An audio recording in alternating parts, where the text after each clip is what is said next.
3e au 16e verset. Alléluia. Est-ce qu'on est là? On est là. Amen. Acte chapitre 9. Je lis à partir du verset 3. La Bible déclare: comme il était en chemin et qu'il approchait de Damas, tout à coup une lumière venant du ciel et resplendit autour de lui. Il tomba par terre et entendit une voix qui lui disait: Saul, Saul, pourquoi me persécutes-tu? Il répondit: qui es-tu, Seigneur? Et le Seigneur dit: moi je suis Jésus que tu persécutes. Il te sera dit de régimber contre les aiguillons. Tout tremblant et stupéfait, il dit: Seigneur, que veux-tu que je fasse? Alors le Seigneur lui dit: lève-toi, entre dans la ville et l'on te dira ce que tu dois faire. Les hommes qui voyageaient avec lui s'étaient arrêtés, muets de stupeur. Ils entendaient la voix, mais ne voyaient personne. Le verset 8.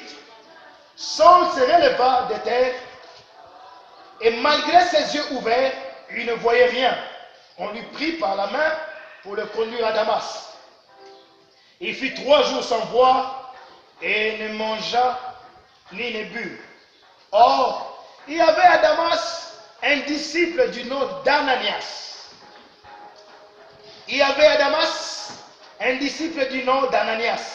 Le Seigneur lui avait dit dans une vision: Ananias. Il répondit: me voici, Seigneur. Et le Seigneur lui dit: lève-toi, va dans la rue appelée à droite et cherche dans la maison de Judas un nommé Saul de Tarse, car il prie. Et il a vu en vision un homme du nom d'Ananias qui entrait et lui imposait les mains afin qu'il recouvre la vie. Ananias répondit: Seigneur, j'ai entendu dire par beaucoup combien de mal cet homme a fait à tes saints dans Jérusalem. Et il est ici de la part de principaux sacrificateurs. Il a ici de la part des principaux sacrificateurs le pouvoir de lier tous ceux qui invoquent ton nom. Mais le Seigneur lui dit: va, car cet homme est pour moi un instrument de choix. Je mets que nous puissions retenir là-bas.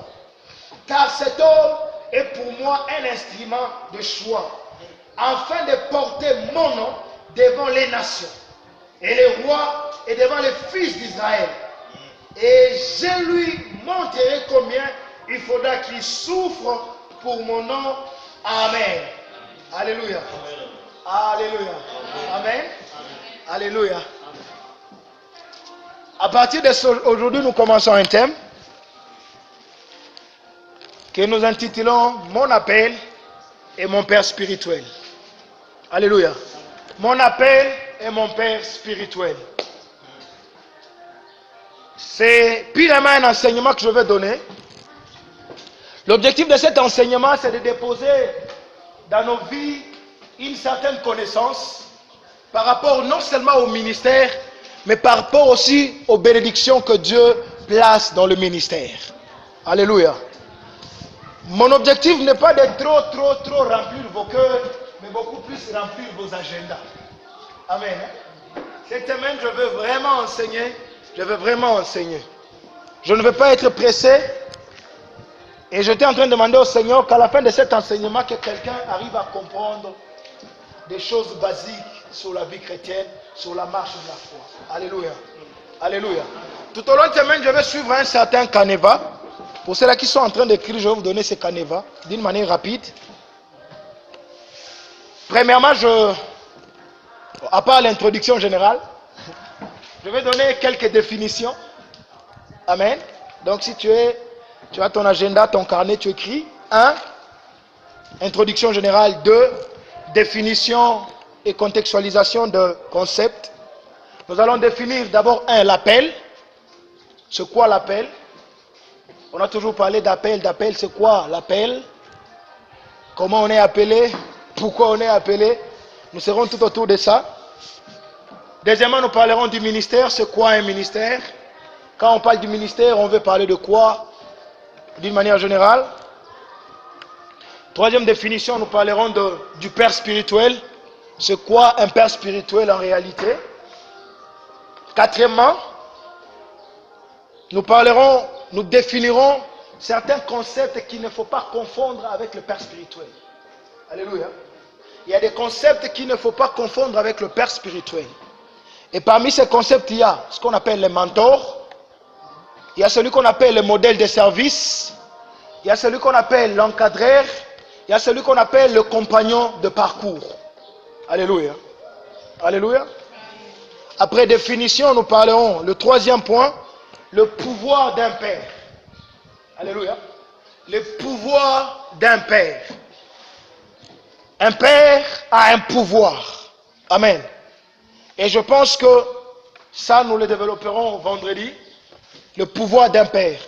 Et à l'intérieur, nous parlerons de qui peut être un père. Alléluia.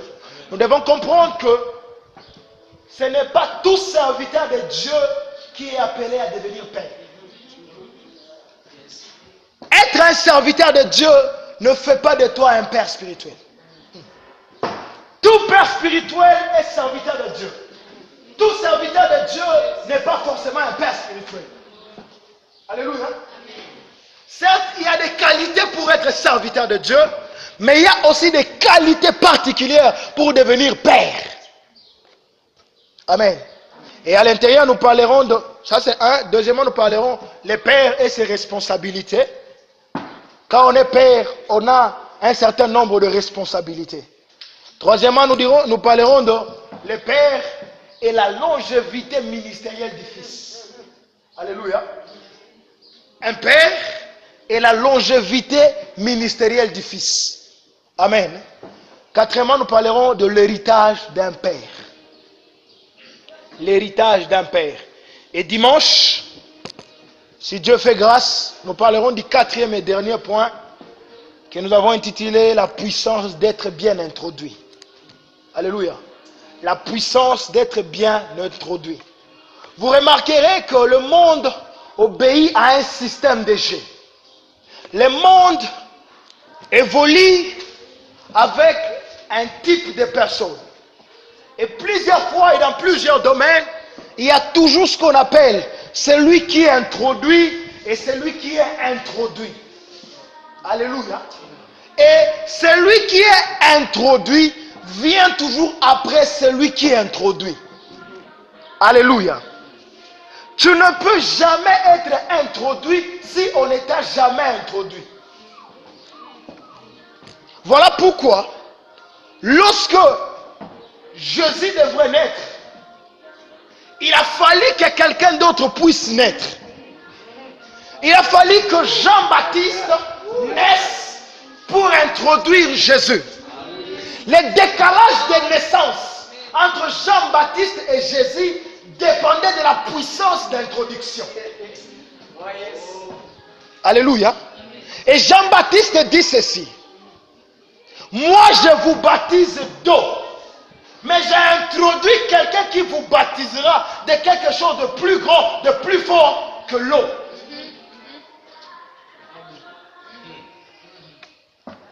Hier j'étais en train de réfléchir et je suis tombé sur un verset. Jean-Baptiste est en train de dire ceci: celui qui vient après moi est plus grand que moi. Alléluia. Alors j'aimerais nous dire ce soir ceci: si celui qui vient après toi n'est pas plus grand que toi, c'est que tu n'as pas réussi au maximum. On ne comprend pas. Alléluia. Ce sont des principes. Si celui qui vient après toi n'est pas plus grand que toi, c'est que toi tu n'as pas réussi au maximum. La réussite à toi dépend du fait que celui qui est venu après toi est plus grand que toi. Voilà pourquoi la Bible dit: celui qui croit en moi, il fera. Pour Jésus, La réussite ministérielle dépend du fait que celui qui doit venir après lui fasse plus que lui. Lorsque celui qui vient après toi est incapable de faire plus que toi, c'est que toi tu as échoué. La puissance d'être bien introduit. Alléluia. Et dans la puissance d'être bien introduit, nous développerons là-bas les dimanches 3 sous-points. 3 sous-points, bien sûr. Écoutez, on n'introduit pas n'importe qui. On introduit un père, ne peut introduire qu'un vrai fils. Alléluia. Parce qu'un père ne peut pas s'aventurier de propulser quelqu'un qui n'est pas son fils. Alléluia. Et le premier point, nous parlerons de les traits caractéristiques d'un vrai fils. Deuxièmement, nous parlerons de ce qu'on appelle la préparation et la relève ministérielle. Alléluia. Vous remarquerez que Jean-Baptiste, quand il a travaillé, Jean-Baptiste était clair. Amen. Jean-Baptiste était clair. Jean-Baptiste a travaillé préparant le ministère de Jésus. Mais pendant qu'il préparait le ministère de Jésus, lui-même il était en train de préparer la relève. Alléluia. Parce que non seulement il a baptisé Jésus, mais plus tard il a présenté aussi Jésus. Dans le terrain qui était son terrain à lui, non seulement il a accueilli Jésus dans ce terrain, mais il a aussi présenté Jésus dans ce terrain.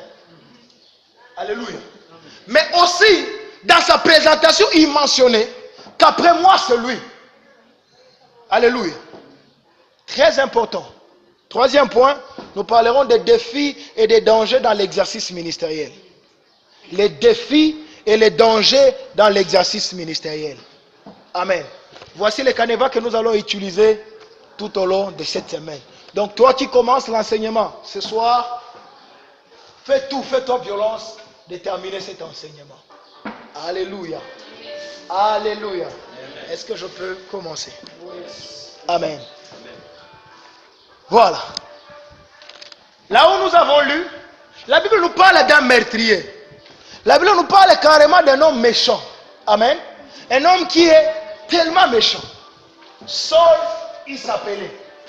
La Bible dit déjà dans le verset 1er du chapitre 9 qu'il respirait l'odeur de la menace. Amen.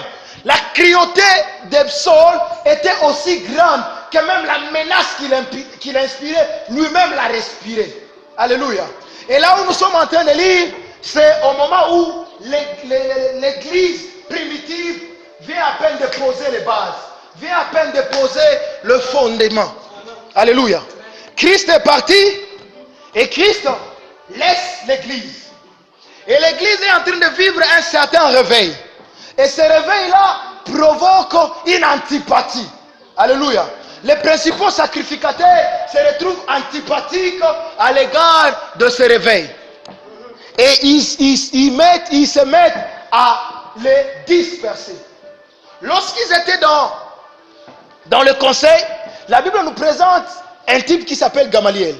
Gamaliel qui donne un conseil sage, qui lui a dit ceci: il y a des combats qui sont perdus d'avance. Si vraiment ces gens parlent de Dieu, si ces gens sont appelés par Dieu, vous n'arrêterez pas ces mouvements. Alléluia. Vous n'arrêterez pas ces mouvements. Mais Saul, qui se lève, qui dit: moi je vais arrêter cela.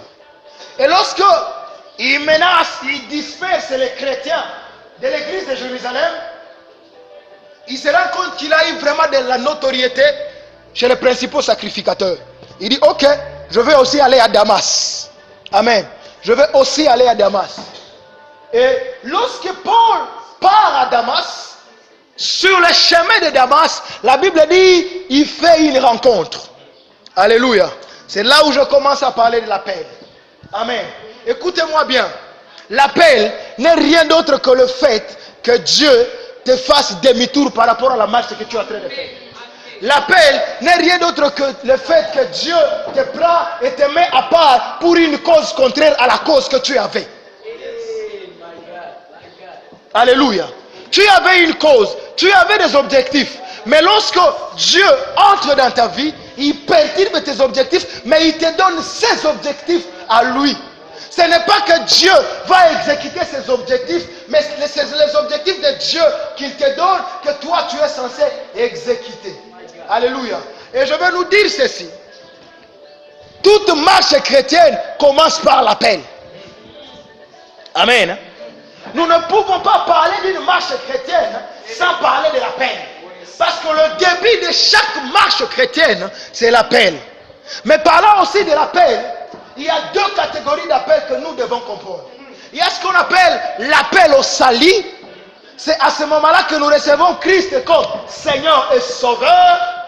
Et il y a ce qu'on appelle l'appel au ministère. Alléluia. Lorsque tu as reçu Christ comme Seigneur et Sauveur, nous appelons ça appel au salut. Tu as été appelé pour les saluts. Alléluia. Et on arrive dans l'appel au salut en recevant Christ comme Seigneur et Sauveur, en passant par la repentance, en faisant ce qu'on appelle un demi-tour. Alléluia. Pas un quart de tour, mais un demi-tour. Alléluia. Alléluia. Amen.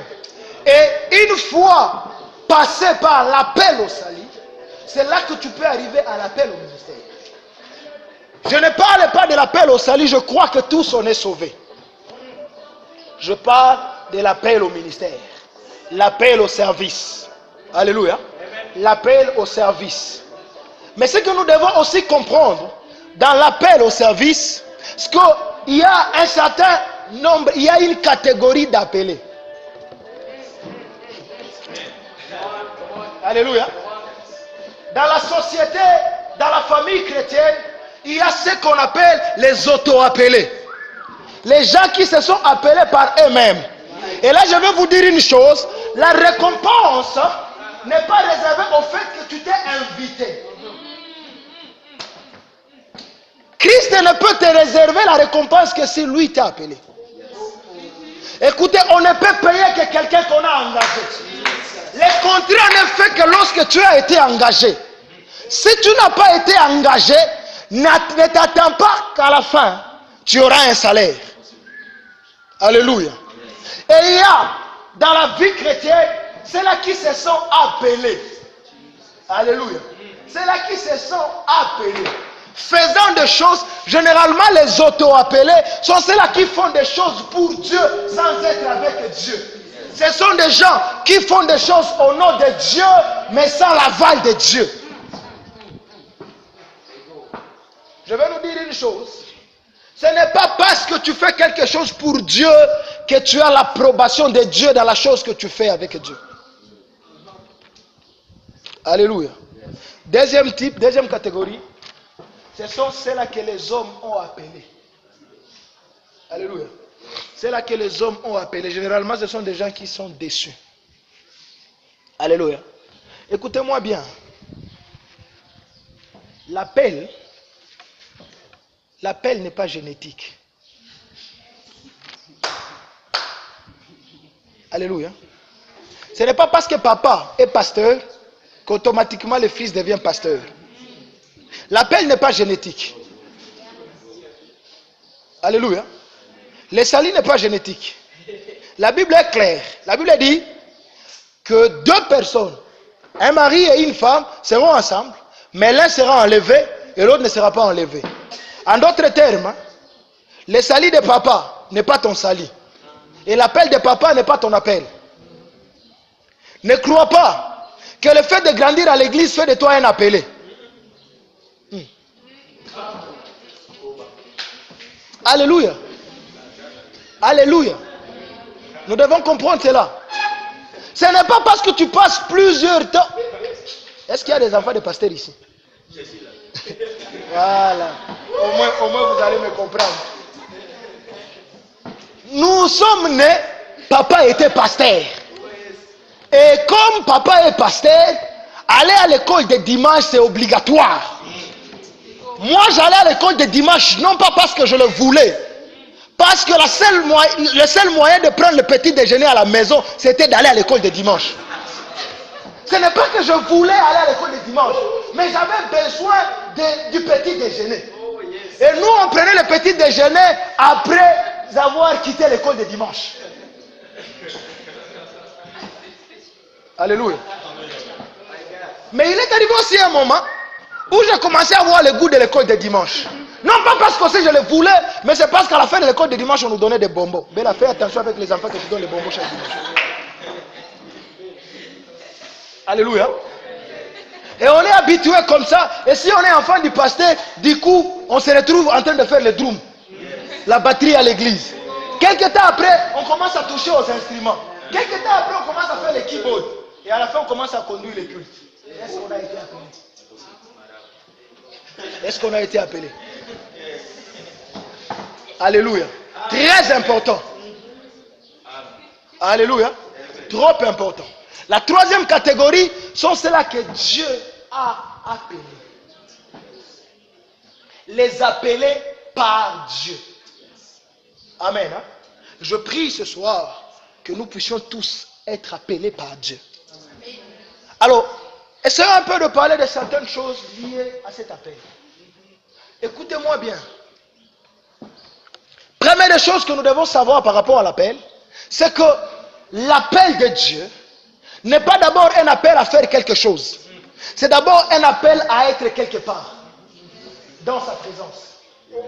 David pouvait dire, j'étais dans la joie lorsqu'on m'a appelé d'aller dans la maison de l'Éternel. Non pas d'abord pour faire quelque chose. Lorsque Dieu nous appelle, il ne nous appelle pas d'abord pour faire quelque chose. Il nous appelle d'abord pour être quelque part, dans sa présence, dans l'intimité avec lui. Alléluia. Est-ce que je me fais comprendre? Est-ce que je me fais comprendre?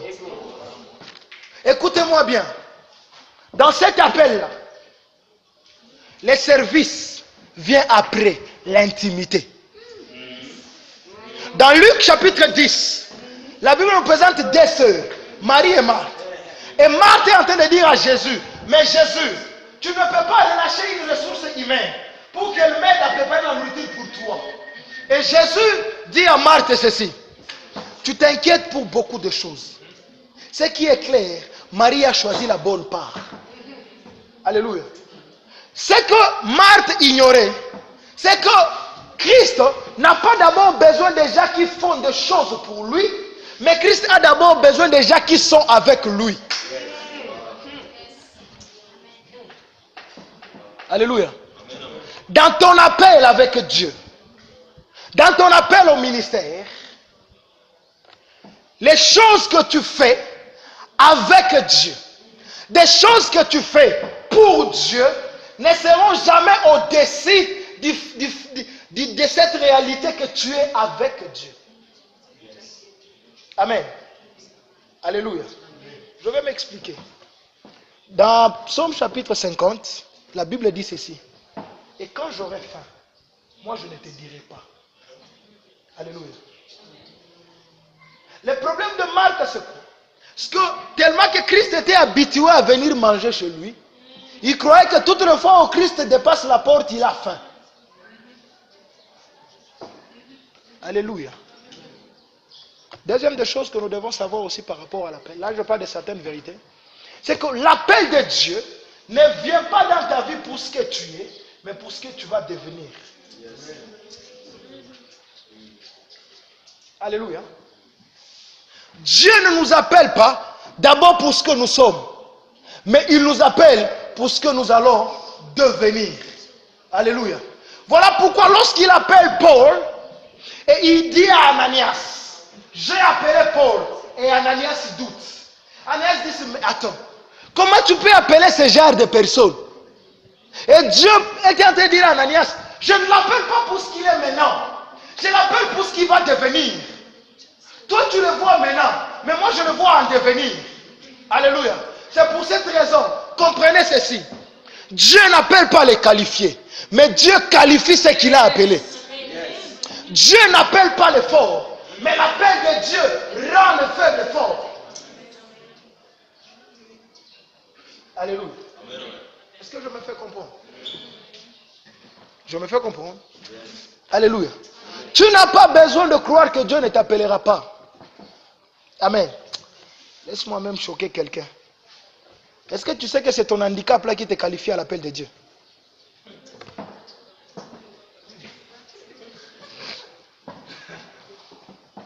Dans Exode chapitre 3, quand Dieu appelle Moïse, Moïse dit, j'ai un handicap, je bégaye. Dieu dit exactement, c'est à cause de ça que je t'ai appelé. Parce que quand je commencerai à t'utiliser, tu ne diras jamais que c'est toi. Parce que toi, tu es incapable. Alléluia. Alléluia. Dieu ne cherche pas à utiliser les capables. Dieu cherche à utiliser les incapables qui se laissent rendre capables par Dieu. Alléluia. Est-ce qu'on se fait comprendre? Est-ce qu'on se fait comprendre? Alléluia. J'aimerais que nous puissions vraiment nous faire comprendre. Troisième des choses que nous devons savoir, c'est que Dieu ne travaillera jamais avec toi s'il ne t'a pas travaillé au préalable. Lorsque Dieu t'appelle, il devra d'abord te travailler avant qu'il ne travaille avec toi. Lorsqu'il a appelé Saul, qui plus tard est devenu Paul, pourquoi Dieu devrait lui faire passer 3 jours en état aveugle? Alléluia. Alléluia. Parce que dans l'état d'aveugle, Dieu était en train de travailler Paul. Alléluia. Très important. Nous devons le savoir. La Bible dit, dans Matthieu, dans Genèse chapitre 28, la Bible nous présente Jacob. Alléluia. La Bible nous présente Jacob. Jacob qui est en train de fuir. Jacob béni par son père, mais il est en train de fuir. Il a la bénédiction. Il marche avec la bénédiction. Mais Jacob est en train de fuir. Quelque part, il rencontre l'ange. Amen. Et la Bible dit, Jacob lutta avec l'ange de l'Éternel. Amen. Et j'aime ce que la Bible précise. La Bible précise ceci. L'ange, voyant qu'il n'arrivait pas à le maîtriser, le frappa au niveau de la moitié de la hanche. Alléluia. En d'autres termes, lorsque l'ange a vu qu'il n'arrivait pas à maîtriser Jacob, il était contraint de le briser. Je veux nous dire ceci. Dieu ne marche qu'avec cela que lui-même a brisé. Dans cet appel avec Dieu, laisse-toi briser par Dieu et tu verras comment Dieu t'utilisera. Le problème que nous avons, ce n'est pas que Dieu ne nous appelle pas. Mais une fois appelé, nous ne voulons pas que Dieu nous brise. Alléluia. Alléluia. Et le brisement de Dieu arrive dans nos vies lorsque Dieu est incapable de nous maîtriser. Toutes les fois où Dieu se verra incapable de te maîtriser, le seul choix sera de te briser. Dans ta marche avec Dieu, évite de toujours être dans un combat avec Dieu. Et si tu te retrouves dans un combat avec Dieu, laisse-toi vaincre par Dieu et lui te déclarera vainqueur. Alléluia. Si tu veux que Dieu te déclare plus que vainqueur, accepte d'être le plus vaincu par Dieu. Si Dieu ne t'a pas plus vaincu, Dieu ne te déclarera jamais plus que vainqueur. Alléluia. Le problème que nous avons, c'est que même dans le ministère, nous avons encore des hanches bien soutenues par nous-mêmes. La hanche est cette partie de toi qui te pousse à avoir une stature au devant des gens. Alléluia. La hanche est cette partie de toi qui te pousse à te tenir debout et à te sentir humain. Alléluia. Amen. La hanche est cette partie qui réunit les membres supérieurs aux membres inférieurs. Alléluia. Et Dieu est celui qui sait que lorsque notre hanche n'est pas brisée, nous dépendons de nous-mêmes. Lorsque vous voyez une vieille dame, lorsque vous voyez un vieux monsieur prendre une canne, sache déjà que sa hanche n'est plus forte. Alléluia. Est-ce que je me fais comprendre? Et Jacob était le genre de personne qui voulait marcher avec Dieu, mais pour ses propres intérêts. Alléluia. Et l'ange frappa Jacob. Lorsque nous lisons Hébreux chapitre 11, le verset 21, la Bible dit ceci. C'est par la foi que Jacob bénit le fils de son fils et adorant Dieu s'appuya sur le bâton. Mais à quand Jacob a eu ce bâton? C'est lorsqu'il était frappé par l'ange. Alléluia. Vous savez, si Lucifer a été chassé au ciel, c'est parce que sa hanche n'a pas été brisée. Alléluia. Lorsque Dieu nous appelle, Dieu ne supporte pas notre hanche.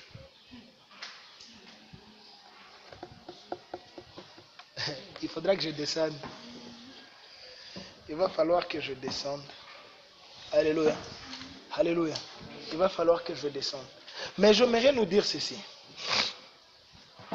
Lorsqu'on est appelé, il faut que nous puissions comprendre l'aspect progressif de l'appel de Dieu. Alléluia.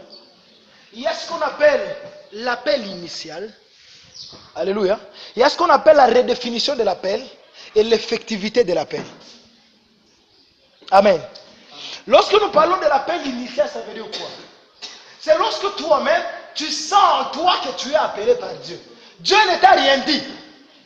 Tu n'as eu aucune prophétie. Personne ne t'a dit que tu es appelé, mais en toi, tu sens que je sens l'appel. Tu vois? Mais si quelqu'un arrive à te dire, bon, tu es appelé où? Je ne sais pas, mais je sens l'appel. Ça ne devrait jamais arriver. Alléluia.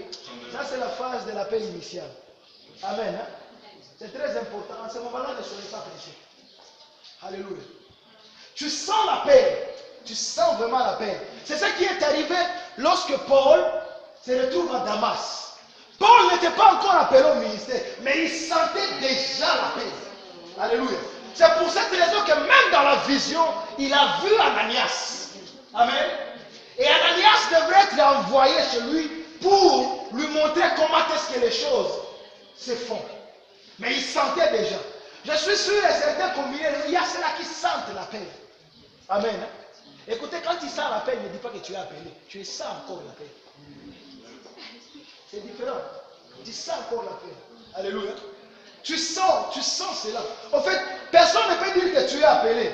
Tu es le seul à sentir cet appel. Amen. Et écoutez-moi bien. Chaque appel a des éléments caractéristiques qui te prouvent que réellement tu es appelé. Alléluia. Alléluia. Mais quand tu es dans la phase initiale de l'appel, ne sois pas pressé de dire que tu es appelé. Ton appel peut avorter. Parce que tu le sens. Tu le sens. Hein? Généralement, quand on prie beaucoup, on chante beaucoup, on est tout le temps à l'église, on est dans les veillées et tout, on croit qu'on est appelé.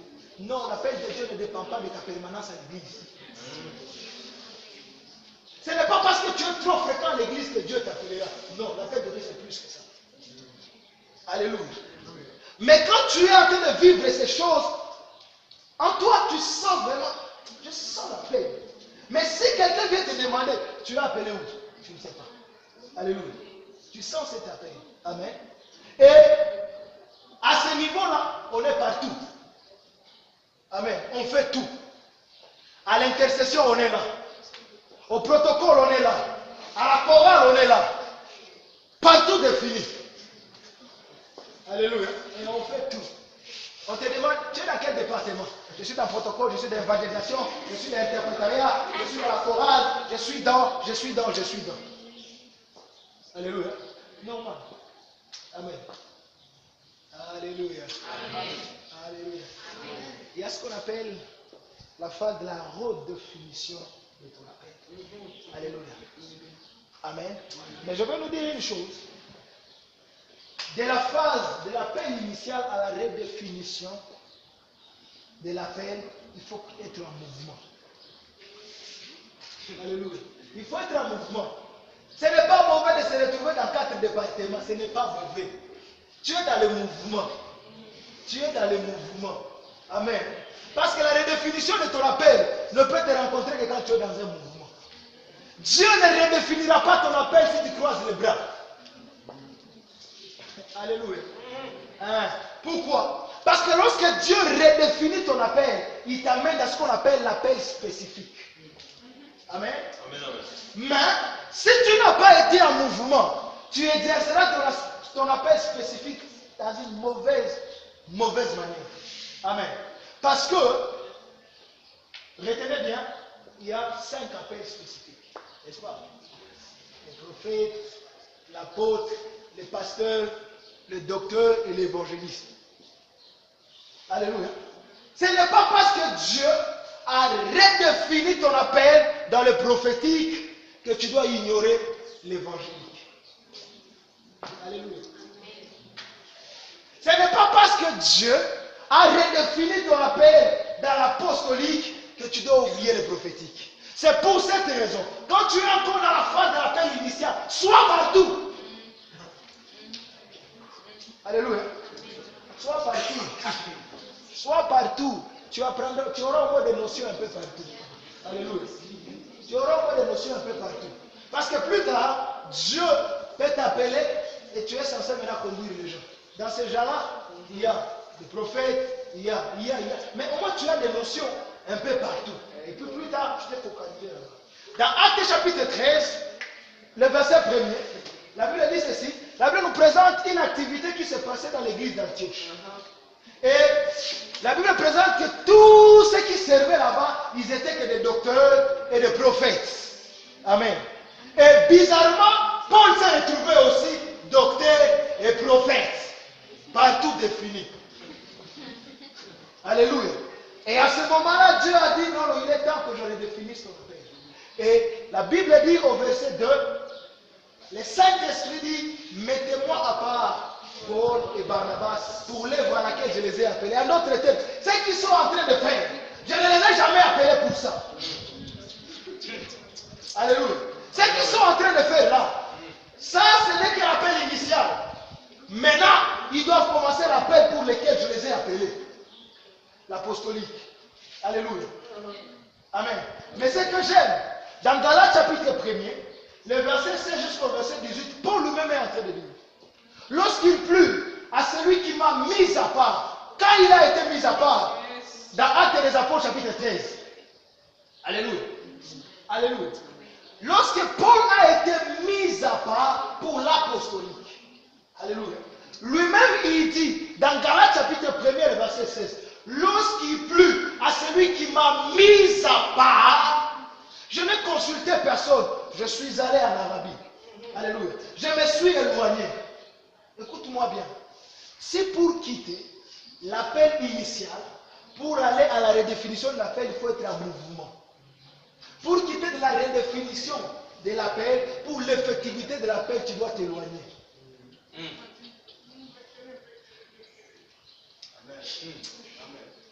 Alléluia. Amen.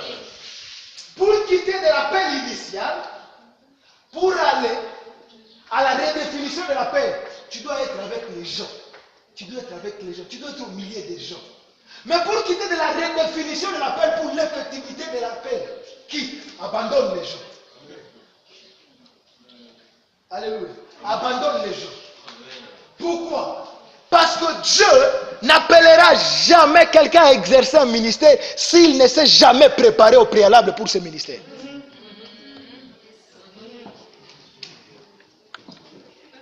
Et c'est à ce moment-là que la solitude devient une réalité dans la vie du ministre. Toutes les fois où Dieu t'amènera dans le désert, Dieu veut se rassurer que certaines choses doivent quitter dans ta tête. Alléluia. Toutes les fois où Dieu t'amènera à l'écart, parce que Dieu veut que tu sois l'échantillon de ce qu'il t'appelle à faire. Alléluia. Amen. Très important. Trop important. Dieu t'appellera au milieu des gens, mais il te préparera loin des gens.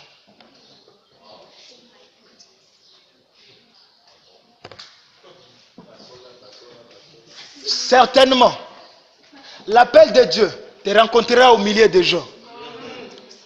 Mais la préparation pour l'effectivité de cet appel se fera loin des gens. Alléluia. Très important. quelque chose que nous devons comprendre. Alléluia. Trop, trop important. Parlons du Père spirituel. C'est quoi un Père spirituel? Alléluia. Je suis juste en train de donner des définitions. Et le vendredi, nous parlerons de beaucoup de choses. C'est quoi un Père spirituel? Avant d'abord de dire spirituel, parlons d'un Père. Alléluia. Le Père, c'est toute personne qui a la capacité d'engendrer. Amen. Lorsque tu as la capacité d'engendrer, tu es Père. Amen. Alléluia. Amen. Dans le spirituel, il y a ce qu'on appelle nouvelle naissance. Amen. Il y a ce qu'on appelle croissance spirituelle. Donc, il y a ce qu'on appelle aussi naissance spirituelle. Alléluia. Un Père spirituel est quiconque capable d'engendrer spirituellement. Alléluia. Mais deuxièmement aussi, ce que nous devons savoir par rapport à un Père spirituel, c'est qu'un Père spirituel est celui qui possède l'ADN familial. Et celui qui distribue l'ADN familial. C'est celui pour qui tout celui qui a un code génétique est rattaché à lui.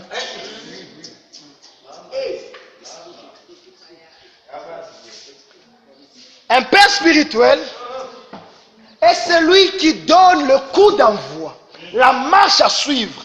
Et celui qui ouvre une porte que tout le monde doit entrer. Et toutes les fois où un Père spirituel pose un acte, cet acte devient un principe au sein de la famille.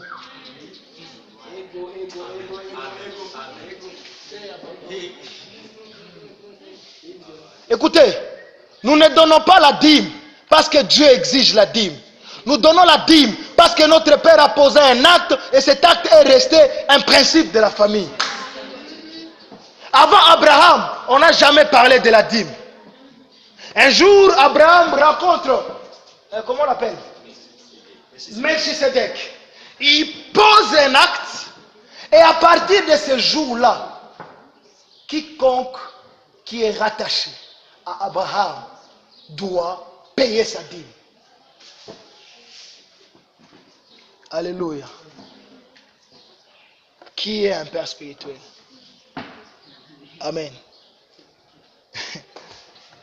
Aïe, aïe, aïe. Est-ce que je peux parler de ça? Un Père spirituel, c'est le prophète de ta vie. Un Père spirituel, c'est le prophète de ta vie. Un Père spirituel, c'est le prophète de ta vie. Le Père spirituel est la personne capable de relâcher une bénédiction sur toi et ça t'arrive.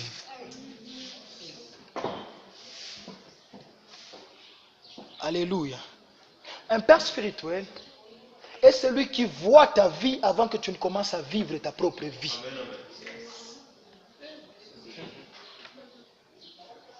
Alléluia. Bref, un Père spirituel n'a pas seulement la responsabilité d'engendrer, mais il a aussi la responsabilité de faire croître et la responsabilité d'introduire dans le ministère. Alléluia. Alléluia. Et écoutez-moi bien. Lorsqu'un Père spirituel parle, même quand tu ne le comprends pas, exécute ce qu'il te dit.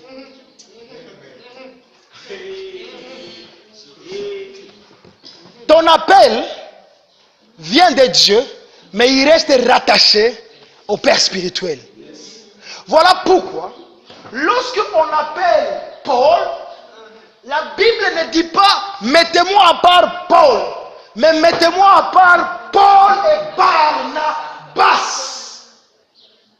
Paul n'est rien sans Barnabas. Aujourd'hui, nous pouvons dire que Paul a fait mieux que Barnabas. Mais laisse-moi nous dire que Barnabas a été père spirituel de Paul. Paul a fait plus que Barnabas parce que Barnabas a reçu son ministère.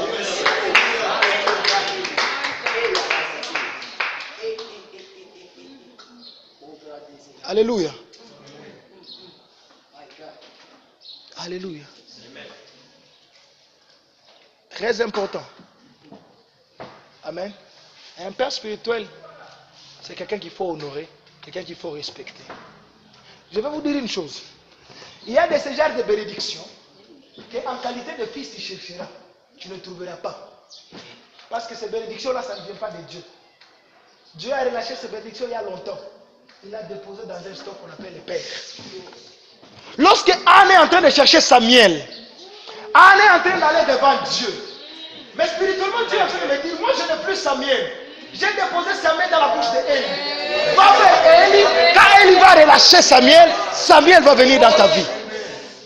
Elle a prié, elle a prié, elle a prié. Le problème que nous avons aujourd'hui, c'est qu'il y a des fils qui s'appellent fils, mais le père ne contrôle jamais leur vie. Imaginez, Élie va dire à sa fille, pourquoi tu es libre? C'est que la fille ne pouvait même pas dire à Élie le genre de problème qu'elle avait.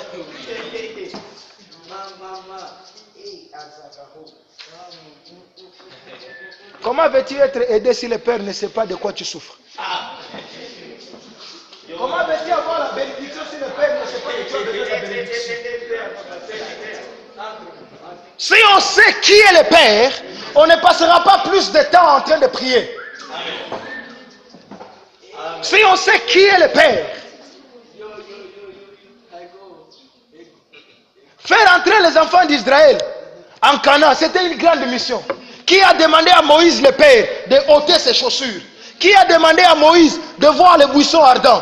Qui a demandé à Moïse de passer de 40 jours à la montagne? Mais lorsque le fils fait entrer, est-ce que le fils a fait 40 jours? La qualité de fils qui respecte, qui honore, qui sait qui est le père, te donne une certaine accélération ministérielle.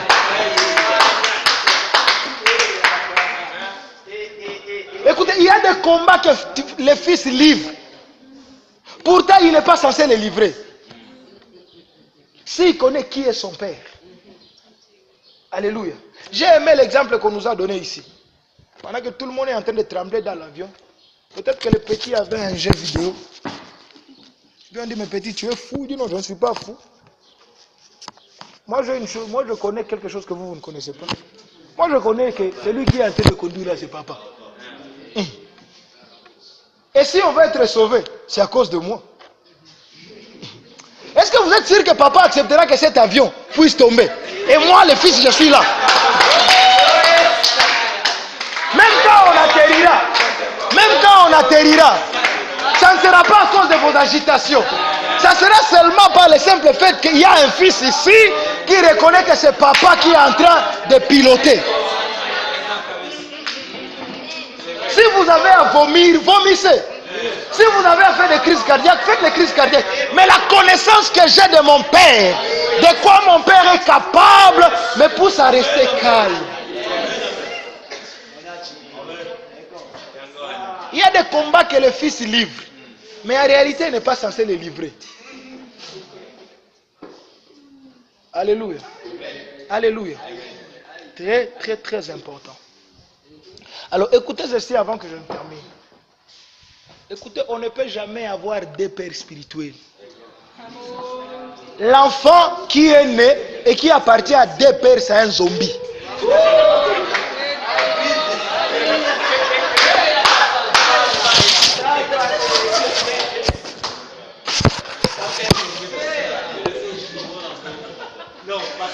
On ne peut pas avoir deux pères spirituels. Alléluia.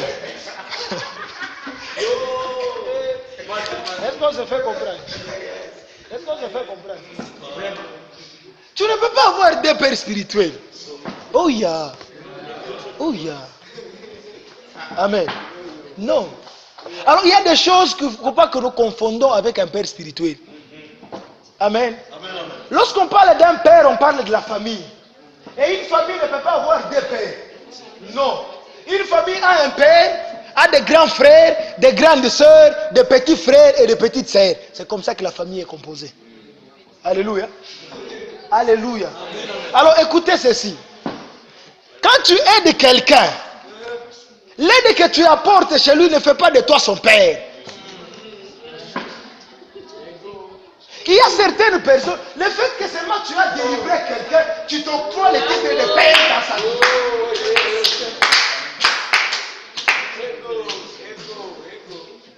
Alléluia. Non, ce n'est pas la délivrance que tu fais sur ma vie qui te donne la qualité d'un père quand même. Alléluia. On doit comprendre cela. Amen. Ce n'est pas parce que tu es venu chez moi, tu as fait un rêve, tu ne comprenais pas un rêve, et quand tu viens chez moi, j'interprète ce rêve et directement je deviens ton père. En quoi je suis ton père? Est-ce que je sais où est-ce que tu as commencé avec Dieu? Est-ce que je sais comment est-ce que tu as commencé à recevoir ces visions? Tu me donnes juste un livre d'intervenir dans ta marche avec Dieu, moi je m'accapare de toute ta vie.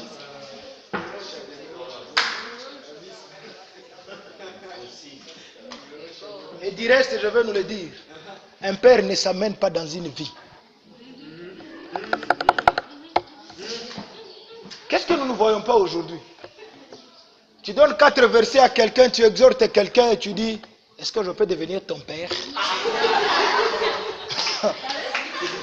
Ah.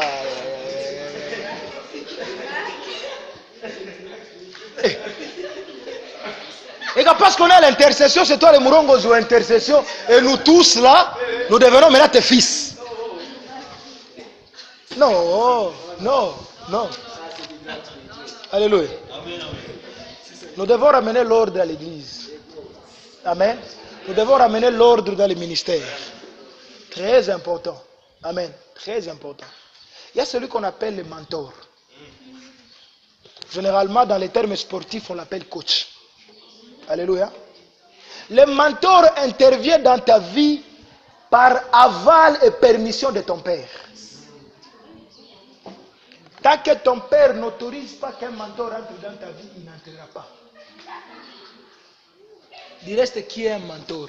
Le mentor, c'est quelqu'un comme toi, mais qui a de l'expérience plus que toi dans le domaine où tu évolues, ou dans le domaine où tu veux évoluer. Alléluia. Alléluia. Le père, il contrôle tout dans ta vie. Il contrôle tout dans ta vie. Mais le mentor, il contrôle, pas même il contrôle, il t'oriente dans une spécificité de ta vie. Alléluia. Est-ce qu'on peut se faire comprendre? Amen. Écoutez, on est né dans une famille. Et il arrive des fois où on est devenu tellement bandits que nous échappons vraiment au contrôle de papa. C'est à ce moment-là que papa nous amène à l'école. Alléluia. Papa se dit que bon, je peux lui donner ce qu'on appelle l'éducation de base, mais moi je ne l'enseignerai pas X, Y, Z. Je l'amène à l'école. Il aura un autre père là qu'on appelle professeur.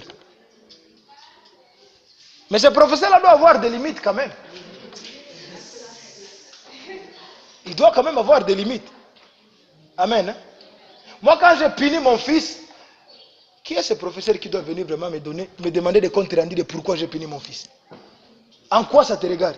Toi là, je t'ai chargé seulement d'apprendre à mon fils X, Y, Z. C'est ça, c'est ce qui te reste. Fini X, Y, Z, ramène mon fils. Alléluia. Amen. Amen, amen. Est-ce qu'on se fait comprendre? Amen. Et si nous pouvons respecter ces choses, nous n'aurons pas à trop souffrir. Le thème est clair. Mon appel et mon père spirituel. Lorsque nous avons un père spirituel,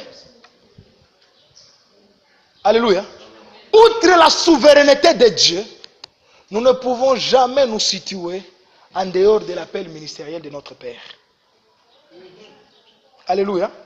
Le principe est clair. Les chats ne donnent jamais naissance aux souris. Alléluia. Et lorsque Dieu t'appelle dans un ministère indépendamment du ministère de ton Père, c'est là que tu as besoin d'un mentor. C'est là que papa te relâche pour les mentors. Alléluia. Dans le ministère, il y a ce qu'on appelle le modèle de service. Qui est un modèle de service? Alléluia. Un modèle de service. Tu es en train d'être appelé au ministère, mais tu te rends compte que la manière d'un homme de Dieu d'exercer dans le ministère te bénit beaucoup. Consciemment comme inconsciemment, tu commences à faire comme lui. Alléluia. Amen. Hein? Tu te rends compte que quand tu pries, tu es en train de prier comme tel. Même quand tu parles, tu commences à parler comme tel. Alléluia. C'est une personne qui t'a tellement influencé, il t'a tellement impacté, à telle enseigne que tu es resté avec ses traits. Lui là, il n'est ni ton père, il n'est ni ton mentor, parce que peut-être vous ne vous êtes jamais rencontré. C'est un modèle de service. Alléluia. Il faut comprendre cela. Amen. C'est tellement étonnant, vous rencontrez certaines personnes, il dort, il se réveille, il te dit que Tibi Joshua c'est son père spirituel. Il l'a jamais rencontré. Il l'a jamais vu. Ah, j'ai été étonné un jour. On est en train de me dire que quelqu'un est en train de dire Benson Idaou, ça c'est son père. Toi d'aujourd'hui, né en 1986 peut-être, Benson Idaou, ça a été. À quoi il était ton père spirituel? Alléluia. Parce que peut-être tu as tellement vu, tu as tellement écouté ses prédications, à un moment donné ça t'a béni, tu commences à parler comme lui. Mais ça ne fait pas de lui son fils. Ça ne fait pas de toi son fils quand même. Alléluia. Et ce désordre ici ne nous aide pas à aller loin dans les Seigneurs. Alléluia. Ne nous aide pas à aller loin dans les Seigneurs. Nous avons toujours dit, Dieu c'est un Dieu de famille. Toutes les fois où il se présente, il s'est toujours présenté comme le Dieu d'Abraham, le Dieu d'Isaac, le Dieu de Jacob. C'est un Dieu qui respecte la lignée généalogique. Alléluia. Alléluia. Très important. Ce sont des choses que nous devons au fait savoir. Et dans l'église aujourd'hui, l'église devient de plus en plus faible parce qu'il y a plusieurs désordres. L'église est devenue le lieu des incontrôlables. Alléluia. Et ça pousse à ce qu'à un moment donné, on ne respecte même plus l'autorité établie. Ça pousse à ce qu'à un moment donné, on n'est même plus contrôlé. En dehors, nous commettons des bêtises, nous faisons des péchés de n'importe quoi et nous sommes là. Et vous savez, les gens de grands frères qui s'octroient le titre de père, ce sont ceux-là qui pêchent avec les petites sœurs et ils disent que non, ce n'est pas un péché. Alléluia. Il est temps que le Seigneur nous aide à être sérieux dans ce qu'on est en train de faire. Et Dieu n'appelle pas des désordonnés. Faisons attention. Dieu appelle les gens sérieux parce que l'appel est réservé au sérieux. Amen. Est réservé au sérieux. Alléluia. Apprenons ces choses tôt et ça nous aidera. Alléluia. Est-ce qu'on peut se lever et prier?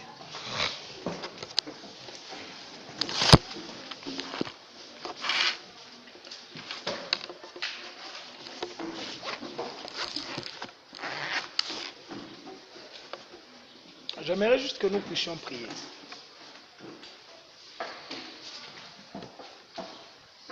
J'aimerais que nous puissions prier de deux manières. De deux manières. Si tu sais que tu es là, tu as reçu Christ comme Seigneur et Sauveur, mais jusque-là, tu sais que tu n'as pas un Père spirituel. Je te recommande d'en trouver un Père spirituel. Je te recommande d'en trouver un Père spirituel. Parce qu'un serviteur dans une maison ne peut jamais hériter là où le fils est. Lorsque Abraham se met à parler avec Dieu, Abraham est en train de dire au Seigneur, Seigneur, tu m'as promis une multitude, mais jusque-là je ne vois rien. Là j'avance, la mort est en train de menacer. Mais je me rends compte que c'est Eliezer de Damas qui va hériter. Ça me ferait très mal de voir que Eliezer de Damas a hérité. Alléluia. Mais Eliezer de Damas était là depuis son jeune enfance. Mais imaginez, avec tout ce que Eliezer de Damas a fait dans la vie et dans la maison d'Abraham, Abraham ne voulait pas que Eliezer de Damas hérite. Parce qu'il savait que l'héritage n'est pas réservé aux serviteurs. L'héritage est réservé aux fils. Alléluia. Alléluia. Très important. Très important. Amen. Très important. Il y a des questions fondamentales de ta propre vie qui ne peut trouver solution qu'auprès d'un père. Qu'auprès d'un père. As-tu un père spirituel? Mais deuxièmement aussi, quelle est la relation que tu as avec un père spirituel? savez, jeunes que nous sommes, il y a des fois où nous choisissons un père spirituel parce que seulement il s'habille bien. Ah, juste ça. Nous avons un père spirituel parce qu'il est seulement connu. Comme ça, quand je me retrouverai quelque part, je serai aussi connu. Non. Quelle est la valeur que tu donnes à ce père dans ta vie? Alléluia.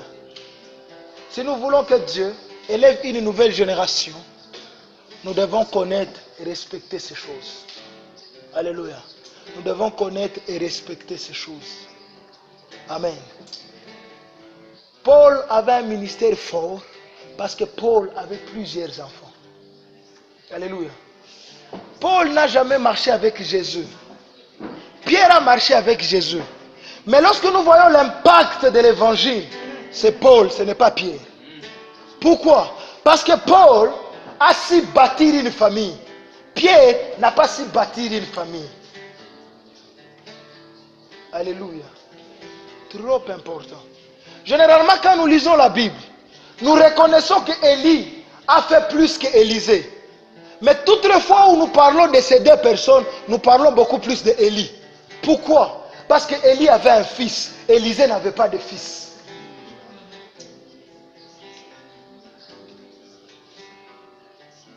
J'aimerais que nous puissions prier. Alléluia. Tu sens que tu as un appel ministériel. Tu sens que tu veux servir Dieu. Il y a des dimensions que tu n'atteindras pas si tu n'es pas connecté à un Père spirituel. Alléluia. Il y a des dimensions que tu n'arriveras pas. Alors j'aimerais que nous puissions prier le Seigneur. Mais j'aimerais que tu dises au Seigneur, je sens un appel dans ma vie. Mais je n'aimerais pas être un autodidacte dans cet appel. J'aimerais que tu me connectes à quelqu'un. J'aimerais que tu m'orientes à quelqu'un qui va m'aider, qui va m'apprendre comment on fait des choses, qui a de l'expérience plus que moi. J'aimerais parler à une Marie ce soir. Cette grossesse que tu portes ne peut être mieux encadrée que par Élisabeth. Lorsque Marie a porté cette grossesse, Marie pouvait aller chez sa propre mère. Mais il a compris que dans cette situation, ma mère ne me sera pas d'une grande utilité. J'irai chez Élisabeth. Parce que lui a connu avant moi ce que je suis en train de connaître. Il est mieux placé pour me dire ce que je dois faire. Il est mieux placé pour me dire des choses à éviter. Il est mieux placé pour me dire les chemins que je dois prendre. Il est mieux placé pour me dire ce que je ne dois pas boire, ce que je ne dois pas faire. Ça, c'est le rôle d'un père spirituel.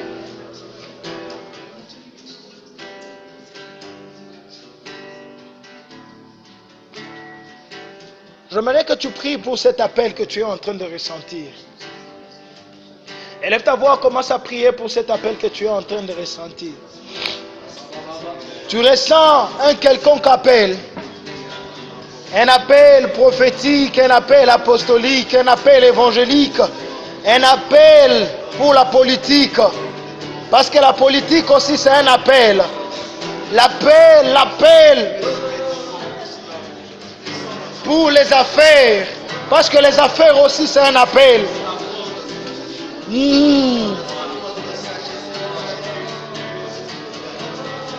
Dis au Seigneur de te faire rencontrer avec quelqu'un qui va t'aider.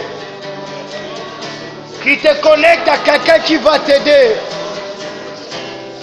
Quelqu'un qui va t'introniser dans ta destinée. Quelqu'un qui va te pousser à faire sortir ce que Dieu a investi en toi. Mon frère, ma soeur, il y a des choses que Dieu a investies en toi. Mais si tu ne fais pas une certaine rencontre, ces choses ne sortiront pas.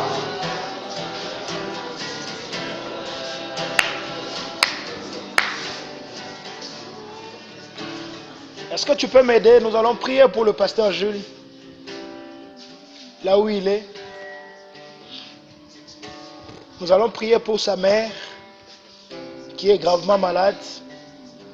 Nous allons dire au Seigneur d'étendre sa main, de la toucher, de la guérir et que sa volonté soit faite.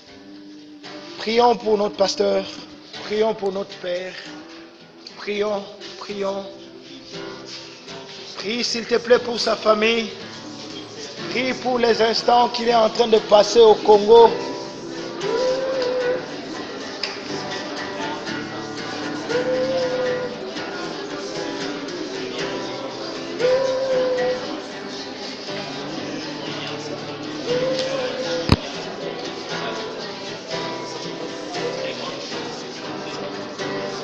Seigneur, je prie pour cette bénédiction que tu m'as donnée. Je prie, Seigneur, pour cette bénédiction. L'ange de Revival Center. Soutiens-les, Seigneur. Aide-les, oh Dieu. Aide-les, Seigneur.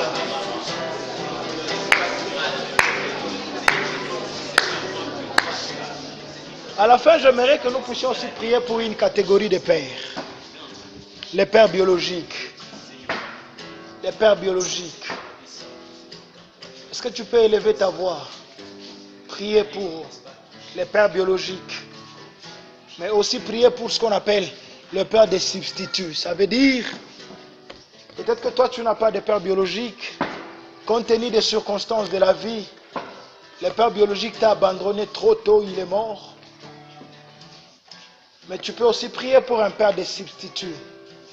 Peut-être qu'un père des substituts aujourd'hui c'est ta mère. Un père des substituts c'est ton oncle. Un père des substituts c'est ton grand frère. J'aimerais que nous puissions aussi prier pour ces gens. Que nous puissions prier pour ces gens. Que Dieu les protège. Que Dieu les garde. Que Dieu le bénisse. Prions, prions, prions pour cette catégorie de pères. Seigneur, je prie pour mon père biologique. Je prie pour Papa Ngwasi. Je prie pour Papa Ngwasi. Seigneur, je prie que tu ouvres les portes. Les portes pour lui. Je prie, Seigneur, que tu ouvres les portes pour lui, que tu le protèges, que tu le gardes. Donne-lui une longue vie. Donne-lui une longue vie. Donne-lui une longue vie. Réclame la part de la bénédiction. Dis au Seigneur, bénis mon Père. Bénis mon Père des substituts. Bénis mon Père biologique. Bénis-les, bénis-les, bénis-les. Garde-les, protège-les. Préserve-les de mal. Préserve-les des accidents. Préserve-les des incidents.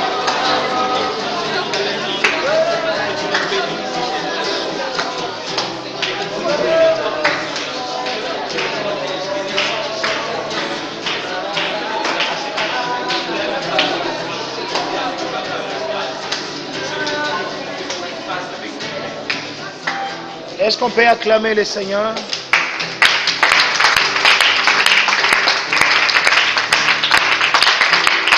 Amen. Nous allons donner 2-3 communiqués et puis nous allons en offrant au Seigneur et puis nous allons terminer. Amen. Nous continuons les enseignements. Est-ce que nous pouvons offrir au Seigneur? Il y a les 1 dixième. 1 dixième. Tu as 1 dixième action de grâce et les offrandes ordinaires. Nous allons offrir au Seigneur. Alléluia. Alléluia. Amen. Le premier communiqué, Jésus-Christ est Seigneur.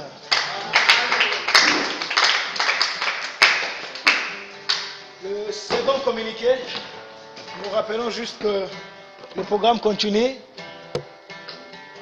Aujourd'hui, c'était un peu relax. Parce qu'il fallait quand même qu'on comprenne certaines choses. Amen. Nous continuons ces enseignements vendredi. Amen. Nous continuons vendredi et dimanche.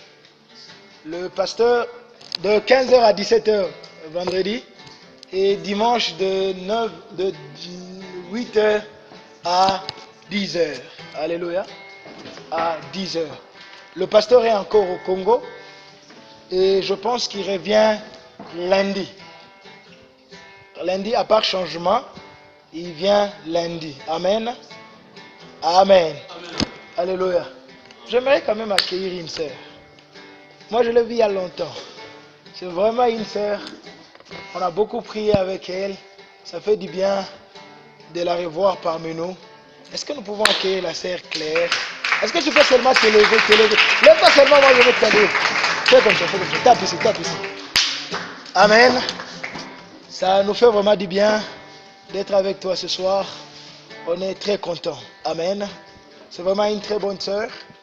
On a prié avec elle. Et je pense qu'elle fait un bon travail pour le Seigneur.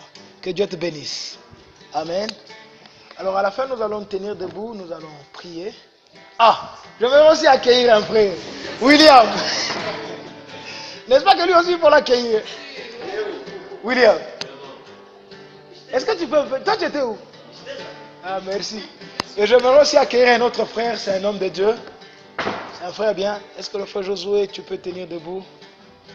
C'est un bon frère, il s'appelle le frère Josué. C'est vraiment un homme de Dieu qui aime beaucoup le Seigneur. Et c'est un plaisir d'être avec lui. C'est vraiment une grande bénédiction. Amen. Alors tenons-nous debout, nous allons prier pour la fin. Amen. Nous allons demander à notre sœur Gisèle de lever sa voix, de prier pour nous, de recommander la soirée et le retour de tout un chacun de nous entre les mains du Seigneur.